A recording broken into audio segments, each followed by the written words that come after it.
Hello and welcome eight के points. हम लोग आज स्टार्ट कर रहे हैं किस यूनिट को, सॉल्यूशन केमिस्ट्री का फर्स्ट यूनिट, जिसमें आज हम लोग पर्टिकुलरली इसके बारे में डिस्कस करेंगे। हम लोग डिस्कस करेंगे अपने जनरल इंट्रोडक्शन और फिर कंसंट्रेशन टर्मिनोलॉजी का। ठीक है, कंसंट्रेशन टर्मिनोलॉजी से हमेशा क्वेश्चन आता रहा है, तो ये चीज़ हम लोगों के लिए बहुत ही ज़्यादा इंपॉर्टेंट रहने वाला है। ठीक, तो चलिए हम लोग सबसे पहले ये समझें कि बेसिकली सॉल्यूशन होता क्या है। सबसे पहले तो देखिए, जब भी हम लोग बात करते हैं किसका, मिक्सचर का मतलब आप क्या समझते हैं? तो मिक्सचर का मतलब ये हुआ कि जब आप किसी दो चीज को आपस में मिक्स करें तो जो मिक्सचर बनता है वही चीज हो गया, जो मिश्रण बनेगा या जो मिक्सचर बनेगा। ठीक, अब मिक्सचर भी ना आप 9th-10th में पढ़े होंगे, दो टाइप का होता था। एक तो होता था होमोजीनियस और दूसरा क्या होता था भाई, हेट्रोजीनियस। आप ऑलरेडी जानते भी हैं इस चीज को। तो हम लोग अभी किसके बारे में पर्टिकुलर डिस्कस करेंगे, होमोजीनियस मिक्सचर के बारे में। ठीक है, अब होमोजीनियस मिक्सचर कहने का सेंस क्या है? होमोजीनियस जो मिक्सचर होता है उसमें यूनिफॉर्म डिस्ट्रीब्यूशन हो जाता है किसका, तो सॉल्यूट पार्टिकल्स का। जैसे आप क्या कर दें, अगर NaCl यानी कि कॉमन सॉल्ट को एक गिलास पानी में डिजोल्व कर लें अपने घर पे, तो और किसी को पीने के लिए दे दे, तो वो पता ही नहीं चलेगा कि उसमें डिसॉल्व हुआ भी है या नहीं है, यानी कि यूनिफॉर्मली डिस्ट्रीब्यूट हो गया। दूसरा और क्या तरीका है भाई, तो जब आप उसको डिसॉल्व करते हैं तो आप देखेंगे क्या कि जो खारापन, जो सॉल्टी नेचर पहले सिप में लगा वही सॉल्टी नेचर लास्ट सिप में भी लगा, यानी कि क्या हो गया, यूनिफॉर्म डिस्ट्रीब्यूशन हुआ है कॉमन सॉल्ट का एक ग्लास पानी के अंदर। तो जो ऐसे मिक्सर होते हैं उनको हम लोग क्या बोलते हैं, ट्रू सॉल्यूशन या फिर होमोजेनियस मिक्सर। ठीक है, आज हम लोग उसी के बारे में डिस्कस कर रहे हैं। ठीक, तो देखिए अब मैं यहां पे क्या लिखूंगा, लिखूंगा मैं the homogeneous mixer, homogeneous mixer, mixer of solute and solvent is called what, solution. है ना, एक लाइन का डेफिनेशन हो गया। अब यहां से आपको सोचना है कि सर ने तो ये डेफिनेशन बताया है, तो डेफिनेशन में क्वेश्चन कैसे आएगा भाई? तो आपको अब यहां पे देखने की जरूरत है, आपको यहां से एक सिंगल लाइन से ऑब्जेक्टिव क्वेश्चन कैसे उठा सकता है, the solution is homogeneous mixture और हेट्रोजेनियस मिक्सचर। लेकिन ये बहुत बेसिक क्वेश्चन है, तो यहां से आने के चांसेस कम है। अब हम लोग और आगे बढ़ते हैं अपने टॉपिक में। तो मिक्सर को हम लोग सॉल्यूशन तो बोले, लेकिन सॉल्यूशन में दो कंपोनेंट या तीन कंपोनेंट हो सकता है, यानी कि सॉल्यूशन में एक दो तीन चीजों को हम लोग डिसॉल्व कर सकते हैं। ठीक है, तो जिसको भी हम लोग सॉल्यूट पार्टिकल्स बोलते हैं उन्हीं को हम लोग क्या बोलते हैं, सॉल्यूशन के अंदर डिसॉल्व भी करते हैं। एक तरीके से मैं ये कहना चाहता हूं कि जो चीजें डिसॉल्व करने पर डिसअपीयर हो जाती हैं उसको हम लोग क्या बोलते हैं, सॉल्यूट पार्टिकल, और जिसमें डिसअपीयर होती हैं उसको हम लोग क्या बोलते हैं, सॉल्वेंट पार्टिकल। ठीक है, तो मैं इस चीज को अब क्या करूंगा, मैं इस चीज को लिख दूंगा आप लोगों के लिए ताकि आपको और अच्छे से क्लियर हो जाए। ठीक है, तो देखिए मैं यहाँ पे नेक्स्ट पॉइंट में क्या लिखूंगा, solution is made up of, solution is made up of solute and solvent, solute and solvent। ठीक है भाई, अब आपको ये चीज तो क्लियर हो गया कि सॉल्यूट और सॉल्वेंट से मिक्स मिलकर सॉल्यूशन बनता है। ठीक है, अब सॉल्यूट किसको बोलेंगे, तो सॉल्यूट के लिए भी मैं अगला पॉइंट लिख देता हूं, the component of the solution, the component of the solution that get disappeared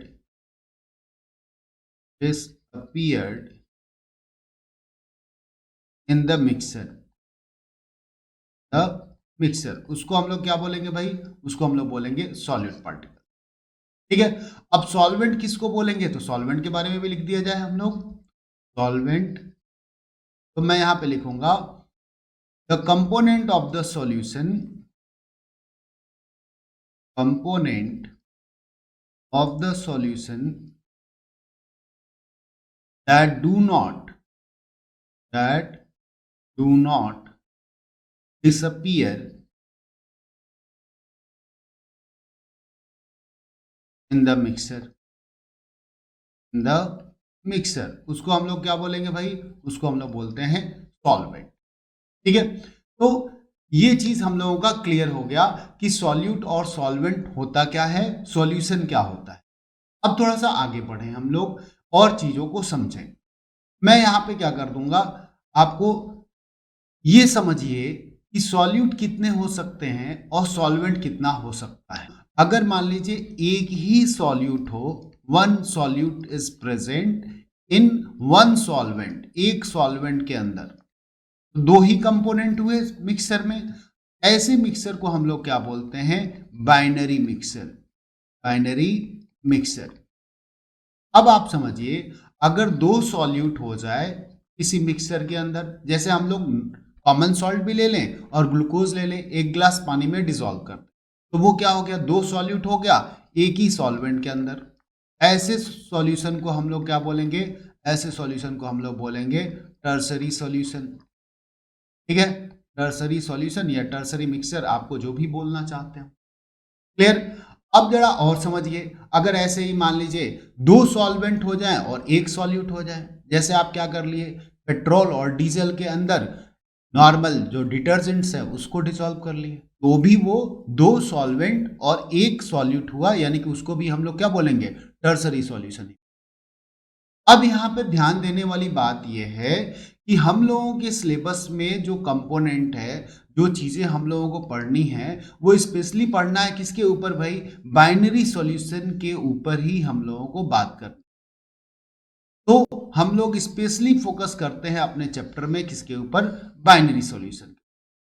अब थोड़ा सा और यहाँ पे ध्यान दिया जाए, हम लोगों को बाइनरी सॉल्यूशन कहने का मतलब, let us suppose someone ask to you what is binary solution, then what will be your answer, can you tell me.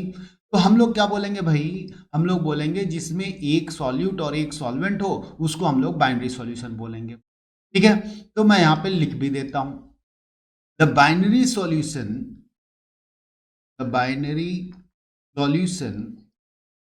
Is a mixture of one solute and one solvent. Is it clear? Yes or no? You have to comment it. Okay, अब ये तो बहुत basic हुआ। अब यहाँ पे question ये है कि बाइनरी सॉल्यूशन का भी क्या टाइप हो सकता है, तो इसका आंसर होगा यस। कैसे, तो on the basis of state we can also classify binary solution. ठीक है, अब इसको हम लोग आगे बढ़ाएं, तो मैं यहां पे लिखूंगा on the basis of state,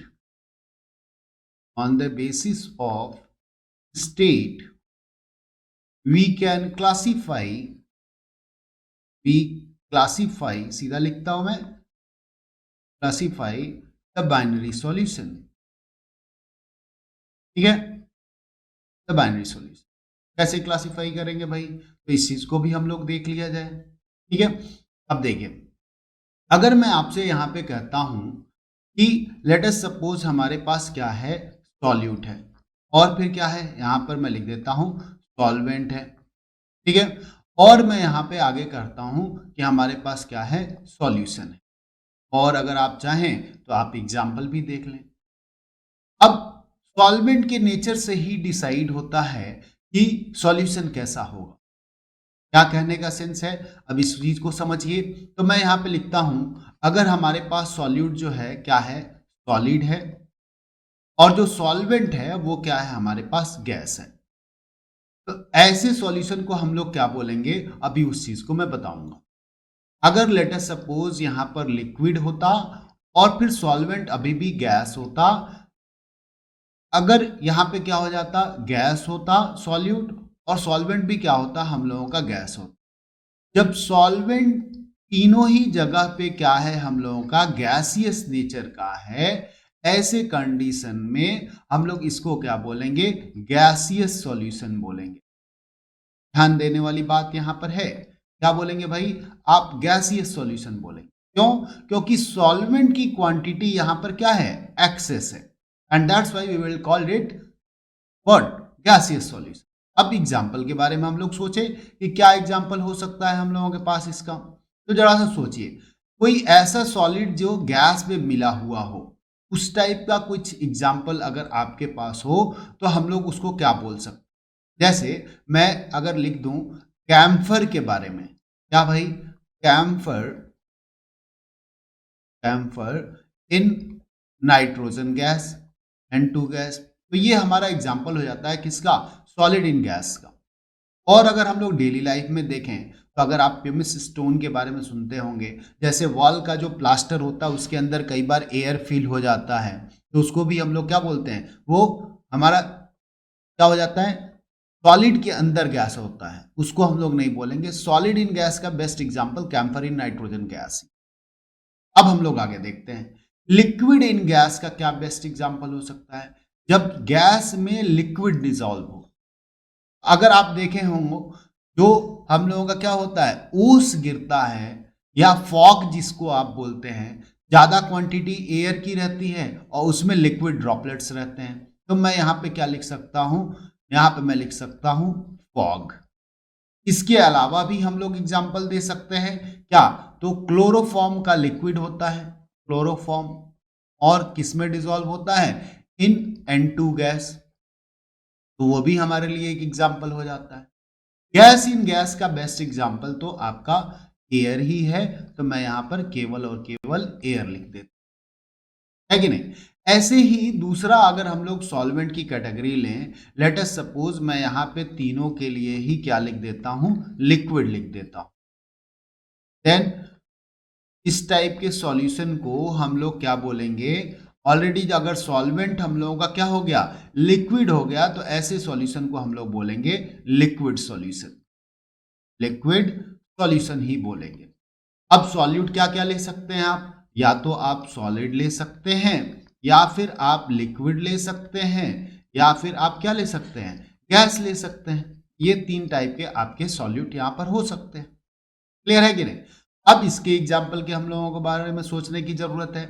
तो अगर सॉलिड कोई ऐसा जो लिक्विड में डिजॉल्व हो, अब लिक्विड में डिजॉल्व कैसा सॉलिड? जैसे मैं यहां पे लिख दूं NaCl in water, NaCl in H2O मैं लिख देता हूं। लिक्विड इन लिक्विड का बेस्ट एग्जांपल मैं क्या लिख दूं? तो इथाइल एल्कोहल को भी हम लोग क्या करते हैं भाई? इथाइल एल्कोहल को हम लोग पानी में ही डिसॉल्व कर देते हैं इन वाटर। दोनों कंपोनेंट हम लोगों के पास क्या हो गया? दोनों ही कंपोनेंट हम लोगों के पास लिक्विड हो। गैस इन लिक्विड, आप कोल्ड ड्रिंक्स जरूर पिए होंगे। कोल्ड ड्रिंक में क्या रहता है? कार्बन डाइऑक्साइड रहता है, तो मैं यहां पे लिख दूंगा कार्बोनेटेड वाटर, कार्बोनेटेड वाटर। ठीक है, तो ये भी हम लोगों का एक एग्जांपल हो गया किसका? Gas in liquid solution. अब नाउ थर्ड कैटेगरी हम लोगों को सोचने की जरूरत है। तो थर्ड गैस का हो गया, लिक्विड का हो गया। अब तीसरा सॉल्वेंट क्या ले सकते हैं हम लोग? हम लोग ले सकते हैं सॉलिड। तो मैं इस बार तीनों जगह पे सॉलिड ही लिख देता हूं, solid, solid and solid.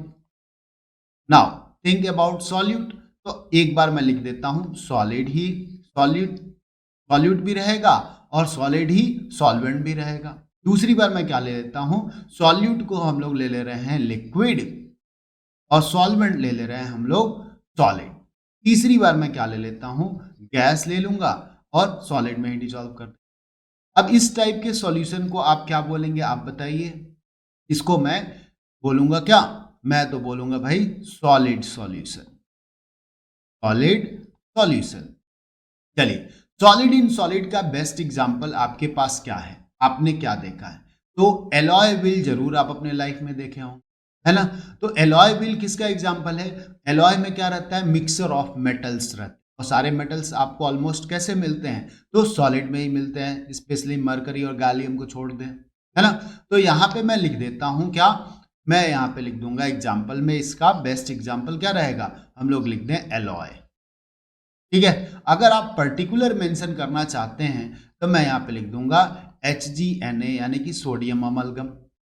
Liquid in solid, तो लिक्विड इन सॉलिड का आप बेस्ट एग्जांपल सोचिए, ऐसा क्या चीज हो सकता है जिसमें लिक्विड डिसॉल्व हो सॉलिड के अंदर। ठीक है, तो लिक्विड में हम लोग यहाँ पर कुछ ना कुछ हम लोगों को सोचना पड़ेगा, दिमाग लगाइए आप, क्या हो सकता है। लिक्विड आपको डिसॉल्व करना है सॉलिड के अंदर, तो मैं अगर सोचूं मरकरी, हम लोगों का बेस्ट एग्जांपल तो यही था ना, सॉलिड एंड सॉलिड में ना हम लोग यहाँ पे मरकरी को नहीं लेना चाहिए था, हम लोग इसको मैं करेक्ट कर लेता हूं। ठीक है, इसको मैं करेक्ट कर लूंगा, क्या भाई, एलॉय के जगह पे मैं यहाँ पे लिख देता हूँ, मान लीजिए हमारे पास हो गया कॉपर, और मैं यहाँ पे लिख देता हूँ गोल्ड यानी कि AU, इस टाइप का। और लिक्विड इन सॉलिड का हमारे पास बेस्ट एग्जांपल क्या हो जाएगा, मैं यहाँ पे लिख देता हूँ मरकरी जो होता है आपको पता है लिक्विड स्टेट में होता है, और इसको मैं सोडियम के साथ अमलगम करा दूंगा तो ये हमारा सॉलिड स्टेट में होता है, तो बेस्ट एग्जांपल हो जाएगा। गैस इन सॉलिड के बारे में हम लोग सोचें तो अगर आप सेबेटियर रिएक्शन जानते हो, हम लोग क्या करते थे, H2 को लेते थे किसके साथ, निकल या प्लैटिनम या फिर प्लैटिनम के साथ, तो ये कंपोनेंट हम लोगों के कैसे होते थे, सॉलिड, और हाइड्रोजन कैसा होता था, गैसियस। तो ये हमारे लिए बेस्ट एग्जांपल हो जाएगा। तो इतने टाइप के हम लोगों के पास क्या होते हैं, सॉल्यूशन होते हैं। अब इसमें ध्यान देने वाली बात यह है कि हम लोगों के सिलेबस में जो फोकस किया गया है वो किसके ऊपर फोकस किया गया, लिक्विड सॉल्यूशन के ऊपर। हम लोगों को स्पेशली यहां पर किसके ऊपर फोकस करना है, लिक्विड सॉल्यूशन के ऊपर ही फोकस करना है। तो देखिए अब लिक्विड सॉल्यूशन में आपके पास कौन कौन सी कैटेगरी है भाई, तो लिक्विड सॉल्यूशन में हम लोगों को जो पढ़ना है, एक तो solid in liquid, liquid in liquid और गैस इन लिक्विड। ये दोनों पार्ट जो हैं हम लोगों के सिलेबस में बस इंट्रोडक्टरी था, जितना अभी हम लोग पढ़ लिए। क्लियर है, तो अब इसको हम लोग आगे बढ़ाते हैं।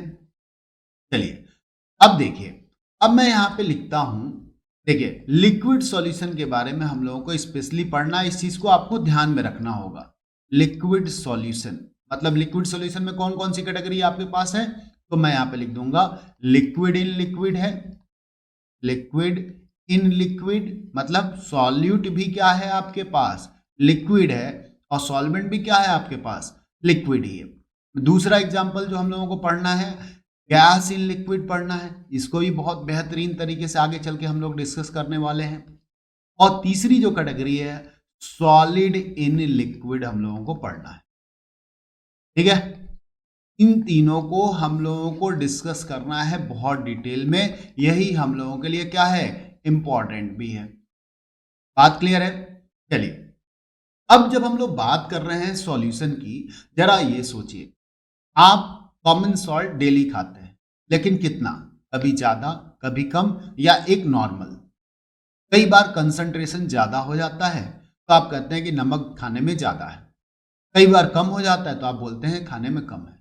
यानी कि सॉल्यूट की कितनी क्वांटिटी किसी मिक्सचर के अंदर है, वो चीज हम लोगों को डिसाइड करना बहुत जरूरी है। कैसे जरूरी है, late us suppose someone is doctor here, अब वो अगर आपको ज्यादा डोज दे दे किसी मेडिसिन का या कम डोज दे दे तो क्या फर्क पड़ेगा, बहुत फर्क पड़ेगा। और इसीलिए हम लोगों को सॉल्यूट की कितना अमाउंट सॉल्यूशन के अंदर प्रेजेंट है वो चीज जानना बहुत जरूरी है, और उसी को हम लोग क्या बोलते हैं, कंसंट्रेशन टर्मिनोलॉजी। ठीक है, तो मैं यहां पे आप लोगों के लिए लिख देता हूं, the amount of solute, the amount of solute present in a solution, present in a solution is called what, concentration terminology, concentration terminology। अब आपसे कोई ये नहीं पूछने वाला कि व्हाट इज कंसंट्रेशन टर्मिनोलॉजी, लेकिन ये समझने के लिए बहुत जरूरी है। आपसे क्वेश्चन किस में पूछा जाएगा भाई, क्वेश्चन पूछा जाएगा कंसंट्रेशन टर्मिनोलॉजी के अंदर। अब आपको क्या पता है कि कौन कौन से कंसंट्रेशन टर्मिनोलॉजी हम लोगों के सिलेबस में है, तो देखिए सबसे पहले तो हम लोगों के सिलेबस में है परसेंटेज कैलकुलेट कर, दूसरे नंबर पे हम लोगों के सिलेबस में है क्या, मोल फ्रैक्शन, मोल फ्रैक्शन जो इस चैप्टर के लिए ना बहुत इंपॉर्टेंट है। तीसरे नंबर पे हम लोगों के सिलेबस में है मोलालिटी, मोलालिटी, स्मॉल m से आप रिप्रेजेंट करेंगे इसको। फोर्थ नंबर पे हम लोगों के सिलेबस में है मोलारिटी।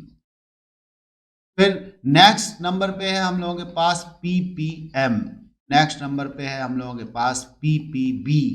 ठीक है, तो ये कंसंट्रेशन टर्मिनोलॉजी जो है ना हम लोगों को आना ही आना चाहिए। इससे एक क्वेश्चन आपके लिए फिक्स है 2 मार्क्स में, और एक ऑब्जेक्टिव भी कई बार बन गया है।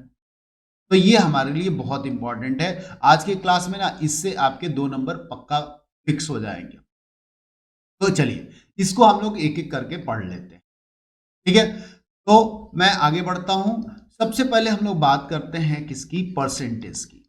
परसेंटेज ऑफ सॉल्यूशन मैं हेडिंग कर देता हूं।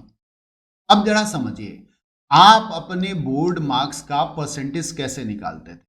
लेट अस सपोज आपने 10th में जितना भी मार्क्स पाए हों उसका आप परसेंटेज कैसे निकालें। तो आपने जितने भी मार्क्स ऑब्टेन किए होंगे अपन टोटल मार्क्स कर दिए थे, इंटू 100 कर दिए थे। यानी कि 100 पार्ट्स में जितना पार्ट्स आप पाए हो वही चीज आपने कैलकुलेट किया था।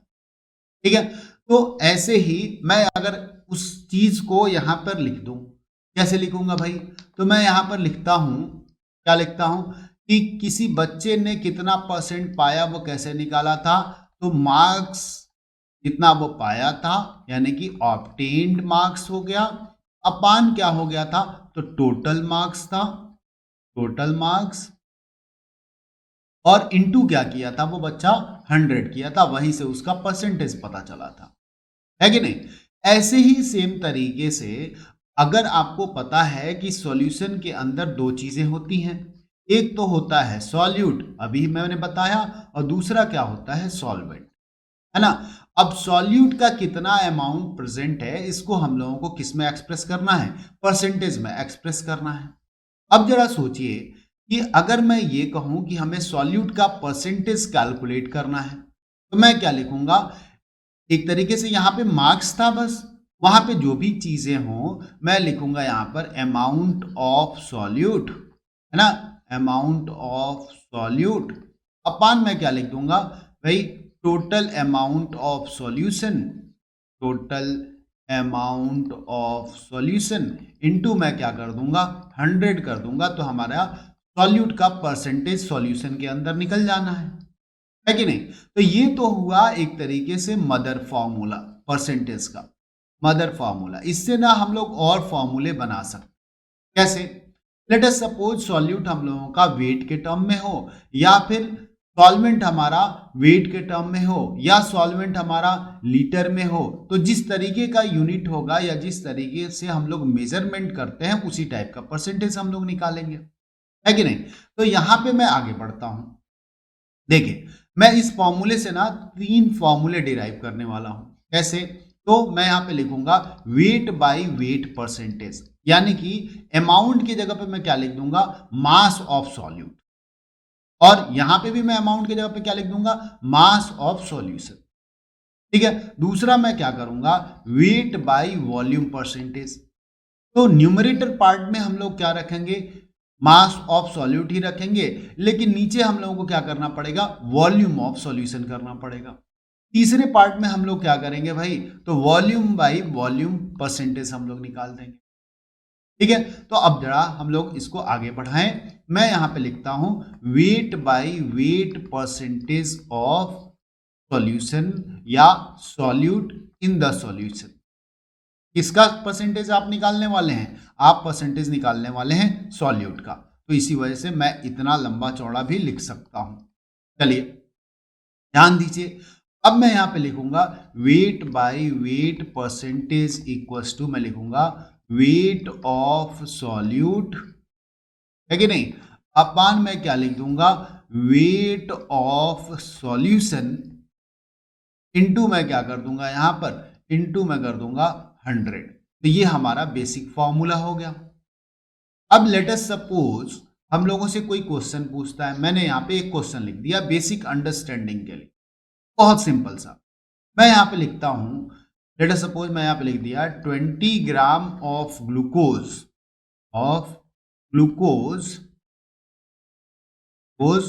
Is dissolved in 80 gram of water, 80 gram of water. ठीक है, कैलकुलेट, कैलकुलेट मैं यहाँ पे क्या लिख दूंगा, percentage wait by weight of solution. अब जरा सोचिए, हमारे पास सॉल्यूट क्या है, तो हम लोगों को अब सॉल्यूट के बारे में सोचने की जरूरत है। तो देखिए हमारे पास ग्लूकोज को डिसॉल्व किया जा रहा है, इस वजह से ये हमारा क्या हो जाएगा, सॉल्यूट हो जाएगा। दूसरे नंबर पे हमारे पास सॉल्वेंट क्या है, तो 80 ग्राम ऑफ वाटर है, वाटर में डिसॉल्व किया गया है, इस वजह से ये हमारा क्या हो जाएगा, सॉल्वेंट हो जाएगा। तो हम लोग कैसे कैलकुलेट करेंगे, तो मैं यहाँ पे लिखूंगा क्या, weight by weight percentage of glucose, glucose equals to क्या हो जाएगा भाई, तो 20 ग्राम है हमारे पास ग्लूकोज का अपान। अब यहां पर ध्यान देने वाली बात ये है, जरा देखिए हम लोगों को ना डिनोमिनेटर पार्ट में क्या लेना था, वेट ऑफ सॉल्यूशन लेना था, और यहां पर दोनों चीजें अलग अलग हैं, तो हम लोगों को दोनों को क्या करना पड़ेगा, ऐड करना पड़ेगा। तो मैं यहाँ पे लिख दूंगा क्या, 20 प्लस 80, और ये क्या हो जाएगा, यूनिट तो सेम ही है, यानी कि ग्राम इंटू 100, यानी कि 20 बाई ये क्या हो गया, आपको पता ही है 100, और ये क्या हो गया इंटू 100, इससे मैं कैंसिल कर दूंगा, ये हमारा आ जाएगा 20% वेट बाई वेट, ये क्या था, सॉल्यूशन का। क्लियर है, तो इस तरीके से वेट बाय वेट से क्वेश्चन हम लोगों को सिंपली आ जाता है। अभी और आगे हम लोग बढ़ेंगे, इस पर ट्रिकी क्वेश्चन भी मैं बनाऊंगा जब हम लोग तीनों चीजों को पढ़ लेंगे, आगे देखते रहिए। अब देखिए नेक्स्ट जो मैं फॉर्मूला लिखूंगा वो कौन सा लिखूंगा भाई, तो weight by volume percentage of solution में लिखूंगा। अब यहाँ पे आपको ऑलरेडी पहले से आइडिया लग चुका है कि सर क्या बताने वाले हैं, क्या बताने वाले हैं, तो weight by volume percentage equals to मैं क्या लिखूंगा, तो वेट ऑफ सॉल्यूट लिखूंगा, वेट ऑफ सॉल्यूट अपान में क्या लिख दूंगा, तो वॉल्यूम ऑफ सॉल्यूशन में लिख दूंगा, इनटू मैं क्या कर दूंगा, 100 कर दूंगा, यही हम लोगों का फॉर्मूला बन जाएगा, है कि नहीं, ये हम लोगों का फॉर्मूला हो गया। अब लेट अस सपोज इसके लिए भी हम लोग एक बेसिक क्वेश्चन देख लें, मैं उसी क्वेश्चन को आगे बढ़ाता हूं। तो देखिए मैं यहां पे लिखता हूं ना सेम क्वेश्चन कि 20 gram of glucose, glucose is dissolved in, is dissolved in, repeated question, in 80 gram of water. अभी भी ध्यान दीजिएगा मैंने यहां पे क्या लिखा है, ग्राम लिखा है।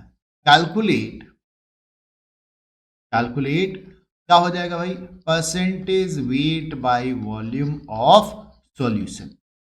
अब आपको आगे सोचने की जरूरत है कि सर ने तो यहां पर दोनों चीजों को किस में दे दिया भाई, वेट में दे दिया, लेकिन कह रहे हैं कि वेट बाय वॉल्यूम हम लोगों को कैलकुलेट करना है। तो यहां पर आपको पता है हम लोग क्या कर सकते हैं, हम लोग 80 ग्राम ऑफ वाटर जो दिया है ना, इसको हम लोगों को डेंसिटी पता है, डेंसिटी ऑफ वाटर कितना लेते हैं आप, 1 ग्राम पर ml लेते हैं, है ना, और डेंसिटी इक्वल्स टू क्या होता है, तो मास बाई वॉल्यूम होता है। अगर हमें वॉल्यूम निकालना होगा तो मैं क्या कर दूंगा, मास बाई डेंसिटी कर दूंगा, यानी कि वो आना तो उतना ही है क्योंकि डेंसिटी तो 1 ग्राम पर ml है। तो 80 ग्राम ऑफ वाटर कहें या हम लोग क्या कहें 80 ml ऑफ वाटर कहें, बात एक ही है। अब जरा सोचिए, अगर मैं यहां पे कहता हूं कि हम लोगों को परसेंटेज वेट बाई वॉल्यूम निकालना है, तो percentage weight by volume equals to मैं क्या करूंगा, मैं यहां पे लिखूंगा क्या, तो वेट ऑफ सॉल्यूट हमारे पास ऑलरेडी है 20 ग्राम, अपान क्या है भाई हमारे पास, तो वॉल्यूम ऑफ सॉल्यूशन। अब सोचिए क्या ग्लूकोज को, ग्लूकॉन डी आपने कभी ना कभी पिया होगा, ग्लूकॉन डी को आपने वाटर में डिसॉल्व किया तो क्या वाटर का वॉल्यूम बढ़ा, इसका आंसर है नहीं, नहीं बढ़ता, बहुत माइन्यूट क्वांटिटी में चेंज होता होगा, नेग्लिजिबल क्वांटिटी में चेंज होता होगा, और इसी वजह से हम लोग उसको नो इफेक्ट ही लेकर चले। तो वॉल्यूम ऑफ सॉल्यूशन आप कितना लेकर चलेंगे भाई, यहां पर 80 ml, वॉल्यूम ऑफ सॉल्यूशन तो वही रहेगा, मास को तो कंसीडर करने वाले नहीं है, इनटू क्या हो जाएगा हम लोगों के पास 100 हो जाएगा। है कि नहीं। तो यहां से आप इसको हम लोग क्या कर लेंगे, कैलकुलेट कर लेंगे। मैं यहां से क्या कर लेता हूं, इस जीरो से इस जीरो को कैंसिल कर लेता हूं और फिर ये क्या हो जाएगा 20 इंटू 10 यानी कि मैं लिख दूंगा 200 और बाई 8 और ये हम लोग क्या कर लेंगे, हम लोग यहां से कैलकुलेट कर सकते हैं। अब तीसरे फॉर्मूले पे हम लोग आगे बढ़े, है ना। तीसरे फॉर्मूले में हम लोगों को क्या था, परसेंटेज वॉल्यूम बाय वॉल्यूम था। अब इसमें बताइए, आप बताइए कि आप क्या फॉर्मूला बना रहे हैं। वीडियो पॉज करके आपको सोचना है और फिर कमेंट सेक्शन में बताना है। बहुत इंपॉर्टेंट रहेगा, इन सब चीजों से रिलेट करके क्वेश्चन बनाएगा बोर्ड में आपके लिए, है ना। तो पॉज करके फॉर्मूला बनाइए और फिर आप चेक करिए, है ना। तो देखिए हम लोग अब क्या बोलेंगे भाई, इसका आंसर क्या हो जाएगा।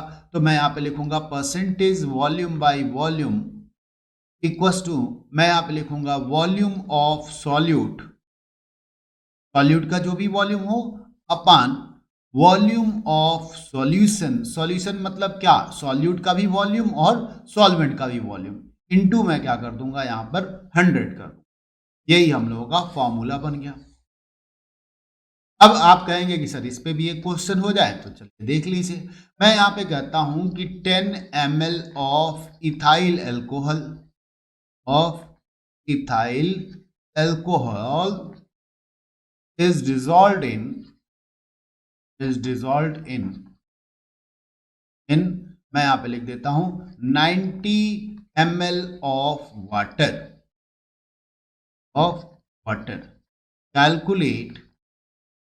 कैलकुलेट क्या हो जाएगा भाई, तो परसेंटेज वॉल्यूम बाय वॉल्यूम। सोचिए क्या कर लेंगे, तो हमारे पास है percentage volume by volume calculate करने का फॉर्मूला। हम लोग सिंपली क्या कर देंगे, वॉल्यूम ऑफ सॉल्यूट हमारे पास 10 ml ऑलरेडी है, तो मैं न्यूमरेटर पार्ट में रख देता हूं 10 ml और वॉल्यूम ऑफ सॉल्यूशन हमारे पास 90 ml प्लस 10 ml यानी कि 100 ml कर लेंगे और इनटू क्या कर लेंगे आप 100 ml, सॉरी 100, और ये 100 से 100 कैंसिल, आपके पास क्या आ गया 10% वॉल्यूम बाय वॉल्यूम, ये सॉल्यूशन है कि नहीं। तो इस तरीके से डेंसिटी को यूज करके कैसे क्वेश्चन बना सकता है या डायरेक्टली कैसे क्वेश्चन बना सकता है, उस चीज का आपको आइडिया लग गया। आई होप आपको कमेंट सेक्शन में बताना है, ठीक है। अब हम लोग आगे बढ़ते हैं। अब मैंने बताया कि हम लोगों को परसेंटेज के अलावा कौन सा कंसंट्रेशन टर्म पढ़ना है, तो परसेंटेज के अलावा हम लोगों को पढ़ना है मोल फ्रैक्शन। आपको सोचना है, आप ना प्रीवियस क्लासेस में पढ़े हुए हैं फ्रैक्शन का मतलब क्या होता है। फ्रैक्शन का मतलब होता है सिंपली रेशियो, यानी कि यहां पर हम लोगों को रेशियो कैलकुलेट करना है। अब जरा सोचिए किसका रेशियो कैलकुलेट करेंगे, तो इसका तो आइडिया है ना हम लोगों के पास। इस सॉल्यूशन में दो चीजें ही होती हैं, एक तो होता है सॉल्यूट और दूसरा क्या हो है सॉल्वेंट, क्योंकि हम लोगों को कौन सा टाइप का सॉल्यूशन पढ़ना है, बाइनरी सॉल्यूशन। अब सॉल्यूट और सॉल्वेंट में ही हम लोगों को रेशियो की बात करनी है, तो हम लोग किसके रिस्पेक्ट में बात करते हैं, सॉल्यूट के रिस्पेक्ट में सॉल्यूशन की या सॉल्वेंट के रिस्पेक्ट में सॉल्यूशन की। रेशियो हम लोग सॉल्यूशन के रिस्पेक्ट में हमेशा कैलकुलेट करें। ध्यान दीजिएगा, यहाँ पे हम लोगों को रेशियो किसके रिस्पेक्ट में कैलकुलेट करना है, solute with respect to solution और solvent with respect to solution, ठीक है। अब मैं यहाँ पे कहता हूं लेट अस सपोज हम लोगों के पास जो मोल है सॉल्यूट का वो क्या है भाई Na है, और सॉल्वेंट का जो मोल है वो क्या है हम लोगों के पास Nb है। तो मोल का ही रेशियो हम लोगों को लेना है। तो मैं कह सकता हूं अगर हम लोगों को डेफिनेशन लिखना हो तो it is the ratio of number of moles of one component to the total number of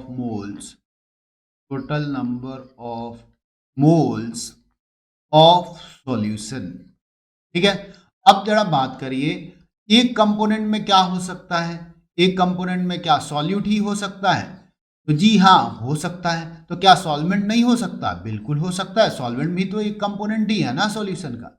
यानी कि यहां पर हम लोग दोनों के रिस्पेक्ट में कंसंट्रेशन कैलकुलेट कर सकते हैं, है ना। तो ये चीज हम लोगों को ध्यान देने वाली बात है। अब जरा आगे सोचिए, अगर मैं कहूं कि सॉल्यूशन का मोल्स टोटल कितना है, सॉल्यूशन का टोटल मोल्स कितना है, तो सॉल्यूट का अभी हम लोग ऊपर लिखे हैं Na और सॉल्वेंट का हम लोग लिखे हैं कितना Nb, तो मैं यहां पे लिख सकता हूं Na प्लस Nb। और अगर एक कंपोनेंट की बात करें तो ऑलरेडी हम लोग लिखे ही हैं कि मोल्स ऑफ सॉल्यूट है Na और मोल्स ऑफ सॉल्वेंट है यहां पर Nb। अब मैं कहूं कि हम लोगों को रेशियो कैलकुलेट कर ही लेना चाहिए, तो मोल फ्रैक्शन को बेसिकली हम लोग रिप्रेजेंट करते हैं काई से। तो मैं यहां पे लिखता हूं काई ऑफ ए यानी कि सॉल्यूट। तो सॉल्यूट का मोल्स कितना है भाई Na है, अपन टोटल मोल्स कितना है तो Na प्लस Nb है। तो ये हमारा मोल फ्रैक्शन कैलकुलेट करने का फॉर्मूला हो गया किसके लिए, विथ रिस्पेक्ट टू सॉल्यूशन, किसके लिए, सॉल्यूट के लिए। अब यहीं पे अगर हम लोगों को सॉल्वेंट का कैलकुलेट करना होता तो सॉल्वेंट का मोल्स था Nb, अपान क्या हो जाता है ये Na प्लस Nb हो जाता। तो ये सॉल्वेंट के रिस्पेक्ट में कैलकुलेट करने का फॉर्मूला हो गया।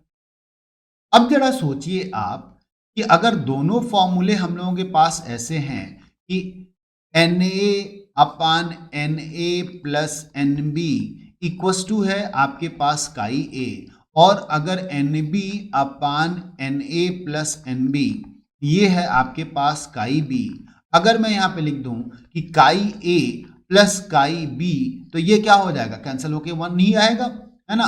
तो ये हो गया हमारे पास एक और फॉर्मूला मोल फ्रैक्शन कैलकुलेट करने। थोड़ा सा और डिटेल में हम लोग चलें इसके बारे में। तो देखिए, अब आपको सोचना है कि मोल्स आप कैल्क से कैलकुलेट करते हैं, तो मोल्स का जो फॉर्मूला होता है ना, क्या होता है, given mass upon molar mass, upon molar mass. अब यहां पर ध्यान देने वाली बात यह है कि given mass upon molar mass यानी कि मोल फ्रैक्शन एक तरीके से किसका रेशियो है, मासेस का रेशियो है। अब जरा ध्यान दीजिए, यहां पर बहुत इंपॉर्टेंट चीज है कि क्या मास टेम्परेचर के साथ अगर 1-2 डिग्री सेल्सियस हम लोग टेम्परेचर बढ़ाएं तो क्या मास चेंज होगा, तो इसका आंसर आपका होगा नहीं। अगर आप गर्मी के सीजन में या ठंडी के सीजन में यानी कि कोल्ड और हॉट वेदर में आपका वेट चेंज हो जाता है तो इसका आंसर है नो। यानी कि ये एक ऐसा कंसंट्रेशन टर्म है, ये मतलब क्या, मोल फ्रैक्शन, जो लिटिल बिट टेम्परेचर चेंजेस के वजह से चेंज नहीं होता। And that's why it is important to note here what, क्या इंपॉर्टेंट करने वाली बात है भाई, कि mole fraction is independent, mole fraction is independent of temperature, ये टेम्परेचर के ऊपर डिपेंड नहीं करता। कई बार क्वेश्चन आया है तो आपके लिए ये बहुत इंपॉर्टेंट, क्लियर है। अब जरा इसके क्वेश्चंस के बारे में भी हम लोग डिस्कस कर लें। तो लेट अस सपोज मैं ये कह देता हूं आपसे कि 2 मोल ऑफ NaCl, सिंपल सा क्वेश्चन मैं अभी रख रहा हूं, फिर हम लोग आगे प्रैक्टिस भी करने वाले हैं, है ना। तो 2 moles of NaCl is dissolved in what, 5 mole of water, 5 mole of water. Calculate the mole fraction of what, solute and solvent both, solute and solvent। ठीक है। अब जरा सोचिए हम लोग कैसे करेंगे भाई। तो आपके पास फॉर्मूला पता है, chi A equals to Na upon Na plus Nb, और मोल आप ना क्लास 11th में पढ़े हुए हैं। तो जरा सोचिए सॉल्यूट का मोल्स कितना हुआ, सॉल्यूट मतलब किसको डिसॉल्व करने वाले हैं आप, NaCl को। तो मैं यहाँ पे लिख दूंगा 2 अपान, तो यहाँ पे Na ही है तो यहाँ पे मैं लिख दूंगा 2, अब प्लस क्या हो जाएगा ये 5, यानी कि क्या हो गया भाई, तो 2/7 हो गया, है ना। ऐसे ही अगर हमें काई बी कैलकुलेट करना है, again I will write here what, Nb upon Na plus Nb, यानी कि ये क्या हो जाएगा भाई, तो 5 अपान 2 प्लस 5, क्यों, तो सॉल्वेंट का मोल्स तो 5 ही था और टोटल मोल्स तो 7 ही रहेगा, यानी कि क्या हो गया 5/7, क्लियर है कि नहीं? तो इस तरीके से आप कैलकुलेट करने वाले हैं मोल फ्रैक्शन। अगला जो हम लोगों का कंसंट्रेशन टर्म है वो क्या है? तो मोलालिटी, वेरी इंपॉर्टेंट। मैं यहां पे लिखूंगा मोलालिटी। अब जरा सोचिए, मोलालिटी को ना एक्सप्रेस करते हैं हम लोग स्मॉल m से। ध्यान देने वाली बात है, क्या लिखते हैं हम लोग? तो the number of moles of solute present in 1 kg of solvent is called, तो क्या बोलेंगे? Called molality. ठीक है, उसको आप बोलते हैं मोलालिटी। यानी कि सॉल्यूट का जितना मोल्स प्रेजेंट रहता है किसके अंदर भाई? तो सॉल्वेंट के अंदर। सॉल्वेंट की कितनी क्वांटिटी रहेगी? 1 केजी ऑफ सॉल्वेंट रहने वाला, उसी को हम लोग बोलेंगे मोलालिटी। थोड़ा सा और हम लोग इसको बेसिक में आए। अगर मैं एग्जाम्पल के तौर पे कहूं आपसे, आपको जवाब देना है कि 1 mole of solute is present in 1 kg of solvent। आप बताइए, आप इसकी मोलालिटी कितनी कहेंगे? तो सॉल्वेंट तो 1 kg ही है डेफिनेशन में भी, और यहां पे ही मैंने कितना दिया है? 1 kg ही। तो जितना मोल्स प्रेजेंट था वही हम लोगों का क्या था? मोलालिटी था। और यहाँ पे कितना मोल प्रेजेंट है? 1, यानी कि यहाँ पे मैं लिख दूंगा इसकी मोलालिटी है 1 मोलल, है ना। अब दूसरा एग्जांपल अगर मैं बोलता हूं कि यहां पर late us suppose 2 mole of solute is present same quantity में 1 केजी ऑफ सॉल्वेंट में, तो आप बताइए अब आप मोलालिटी क्या बोलेंगे? तो जितना मोल प्रेजेंट था वही मोलालिटी था, यानी कि अब ये हो जाएगा 2 मोलल। लेट अस सपोज मैं कहता हूं कि 10 मोल प्रेजेंट है कितने में? तो 1 केजी में ही। अब मोलालिटी आप क्या बोलेंगे? तो आप बोलेंगे 10 मोलल। अब अगेन यहां पे थोड़ा सा ट्रिक मैं दे रहा हूं। 10 मोल प्रेजेंट है कितने में भाई? 2 केजी ऑफ सॉल्वेंट में। तो अब आप मोलालिटी क्या बोलेंगे? तो देखिए 1 केजी में 10 मोल था तो मोलालिटी था 10। अब 2 केजी में 10 मोल है तो 1 केजी में कितना होगा? 5 होगा कि नहीं? 2 केजी में 10 तो 1 केजी में कितना? 5। और इस वजह से यहां पे मोलालिटी क्या हो जाएगा? 5 मोलल। अब यहां से हम लोगों को क्या समझ में आ रहा है कि जब हमने ना सॉल्यूट का मोल्स बढ़ाया था तो मोलालिटी की वैल्यू बढ़ रही थी। अभी जैसे ही मैंने सॉल्वेंट की क्वांटिटी बढ़ाई है, मोलालिटी क्या हो गई? कम हो गई। यानी कि सॉल्वेंट के क्वांटिटी के इनवर्सली प्रोपोर्शनल जा रहा है और सॉल्यूट के क्वांटिटी के डायरेक्टली प्रोपोर्शनल जा रहा है। यहीं से हम लोग फॉर्मूला बना लेंगे कि molality equals to number of moles of solute upon क्या कर लेंगे? तो mass of solvent in KG, है ना। ये हम लोगों का बेसिक फॉर्मूला बन गया।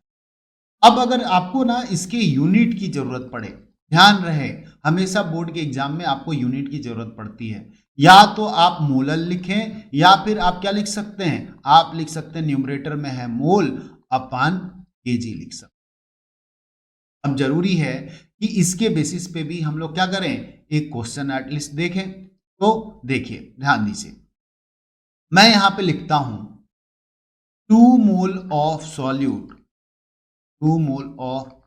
Solute is present in 500 gram of water. बताइए मोलालिटी क्या होगी ऐसे सॉल्यूशन? आपको ध्यान देने वाली बात है, आपके पास फॉर्मूला भी है। मोलालिटी इक्वल्स टू अभी हम लोग लिखे थे number of moles of solute upon हम लोग लिखे थे mass of solvent in KG लिखे थे, है ना। अब नंबर ऑफ मोल्स तो ऑलरेडी क्वेश्चन में मैंने दे ही दिया, कितना? 2। लेकिन मास ऑफ सॉल्वेंट यहाँ पर केजी में नहीं है, किसमें है, ग्राम में है। तो ग्राम में है तो इसको आपको केजी में कन्वर्ट करके ही रखना पड़ेगा, यानी कि 500 ग्राम को हम लोगों को किससे डिवीजन देना पड़ेगा, 1000 ग्राम से डिवीजन देना पड़ेगा, और जिसकी वजह से ये क्या हो जाएगा भाई, ये हो जाएगा 2 इंटू 2 हो जाएगा, यानी कि हम लोग यहाँ पे कर लेंगे क्या, 4 मोलर, है ना, ये हम लोगों का आंसर हो जाएगा। अब यहाँ पे अगेन इसी फॉर्मूले से ना एक और इंपॉर्टेंट चीज है, टेम्परेचर की डिपेंडेंसी के बारे में हम लोग सोचें।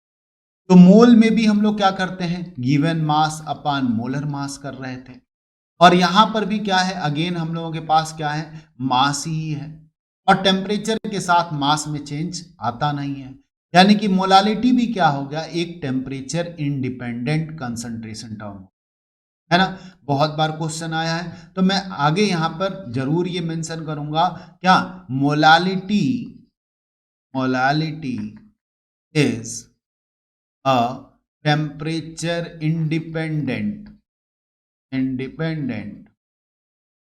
ठीक है, कंसंट्रेशन टर्म, ठीक है। तो ये चीज हम लोगों को ध्यान देने वाली। अगला जो हम लोगों का कंसंट्रेशन टर्म आता है वो कौन सा आता है भाई, मोलारिटी। अब मोलारिटी को आप किससे लिखते हैं, तो मोलारिटी को आप रिप्रेजेंट करते हैं कैपिटल एम से। अब क्या होता है भाई ये, तो number of moles of solute present in 1 kg नहीं ना, यहां पर हम लोग क्या लेते हैं, लीटर लेते हैं, है ना। तो मैं यहां पे लिख दूंगा 1 litre of solution is called molarity. अच्छा, ये ना बहुत बच्चों को कंफ्यूजन में रहता है कि मोलारिटी में केजी लेना है या क्या लेना है। तो देखिए, मैं ना क्या करता हूं, बहुत बच्चों को ये ट्रिक बताया हूं कि इसमें भी आर आता है ना, और लीटर में भी जब आप लिखते हैं ना, तो लीटर में भी क्या आ जाता है, आर आ जाता है। तो जिसमें आर कॉमन हो उसमें लीटर किसका यूनिट है, तो वॉल्यूम का, जिसमें आर कॉमन हो उसमें वॉल्यूम मेजर करना है, जिसमें आर कॉमन नहीं है उसमें मास मेजर करना है ना। तो ये भी कंफ्यूजन दूर हो जाता है। अब इसका एग्जांपल हम लोग देखें, जितना मोल सॉल्यूट का प्रेजेंट है भाई 1 लीटर सॉल्यूशन में, वही हम लोग क्या बोले हैं, मोलारिटी बोले हैं। अब इसी चीज को हम लोग आगे बढ़ाएं। अगर मान लीजिए मैं यहां पे कहूं कि 1 mole of solute is present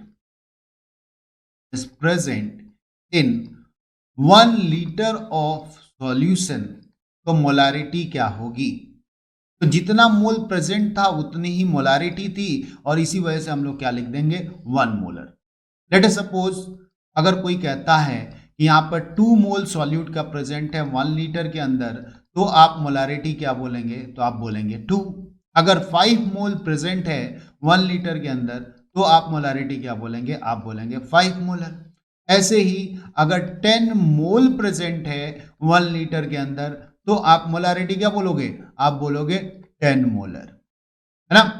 अब मैं यहां पे चेंज करता हूं, इसको 10 ही रहने देता हूं, मैं कह देता हूं 2 लीटर।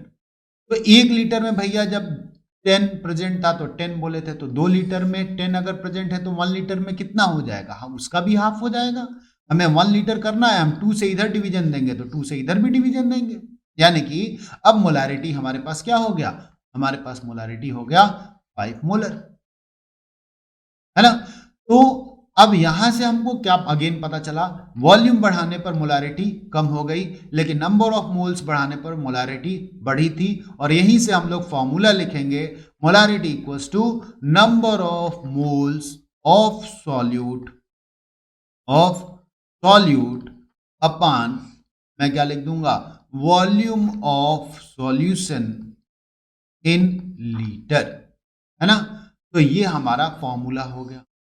अब इसके भी यूनिट की अगर हम लोग बात करें ना, तो यूनिट डायरेक्टली आप कैपिटल एम मेंशन कर सकते हैं, या फिर आप क्या लिख सकते हैं, मोल पर लीटर लिख सकते हैं, है ना। अब लेट अस सपोज हम लोग एक बेसिक क्वेश्चंस देखें, मैं यहां पे लिख देता हूं 2 mole of NaCl is dissolved in is dissolved in what 2 litre of water है ना। Find the molarity, find the molarity. Clear है। अब जरा सोचिए, नंबर ऑफ मोल्स की जगह पे हम लोगों के पास क्या है, तो 2 मोल ऑफ NaCl है, और वॉल्यूम ऑफ सॉल्यूशन की जगह पे भी हम लोगों के पास क्या है, 2 लीटर ऑफ वाटर है। तो ऐसे कंडीशन में अगर हम लोगों को इसकी सॉल्यूशन की मोलारिटी निकालनी होती तो 2/2 यानी कि मैं क्या बोल देता, 1 मोलर सॉल्यूशन है ये, है कि नहीं। तो इस तरीके से हम लोग करते हैं इसको। अब जरा सोचिए, अगला हम लोगों के पास कंसंट्रेशन टर्म क्या होगा, तो हम लोग अगला करते हैं ppm,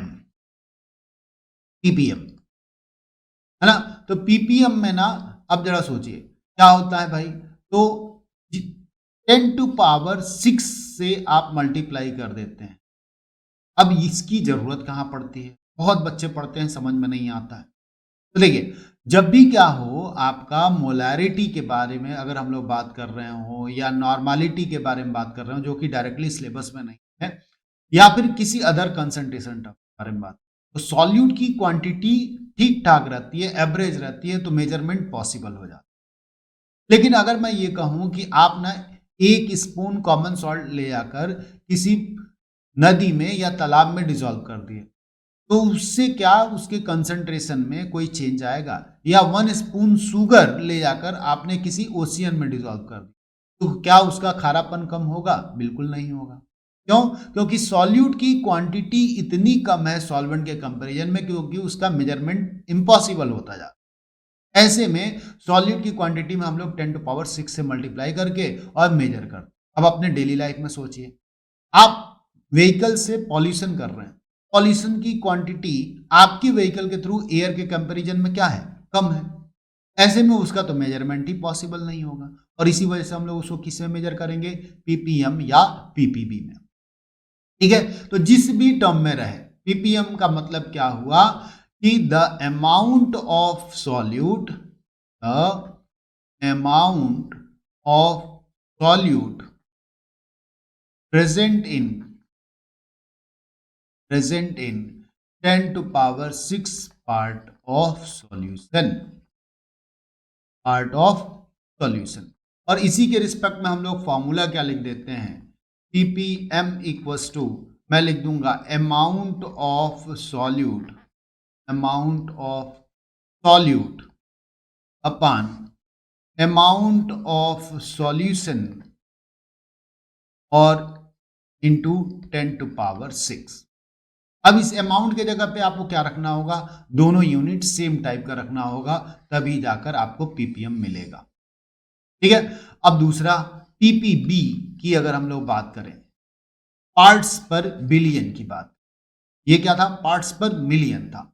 तो यहां पे हम लोग क्या करते हैं, the amount of solute present in 10⁹ part of solution, तो वे क्या हो जाएगा, इज कॉल्ड, तो क्या बोलेंगे आप, ppb बोल दे, है ना। तो क्योंकि ppb था, तो यहां पे क्या हो जाएगा, ppb इक्वल्स टू, लिख दूंगा मैं again, amount of solute upon amount of solution और इंटू 10⁹ हो जाए, है ना। और भी बहुत सारे कंसंट्रेशन टर्म हम लोगों के सिलेबस में रहते हैं जब आप कंपटीशन की तैयारी करते हैं, लेकिन अभी फिलहाल हम लोगों को पूरी तरीके से किसके पे फोकस करना है, बोर्ड पे फोकस करना है। तो देखिए, अब ना इसके बेसिस पे एनसीईआरटी में इंडेक्स क्वेश्चन है, क्योंकि नेक्स्ट वीडियो में आते ही सबसे पहले मैं डिस्कस करने वाला हूं, तो उसको अगर जानना है, समझना है, इस सारे कंसेप्ट में जो भी आपको चीजें हैं, कितना क्लियर हुआ कितना नहीं हुआ, वो चीज आपको कमेंट सेक्शन में बताना है। उन सब चीजों को हम लोग अगले वीडियो में मिलेंगे। आज के लिए इतना ही, थैंक यू।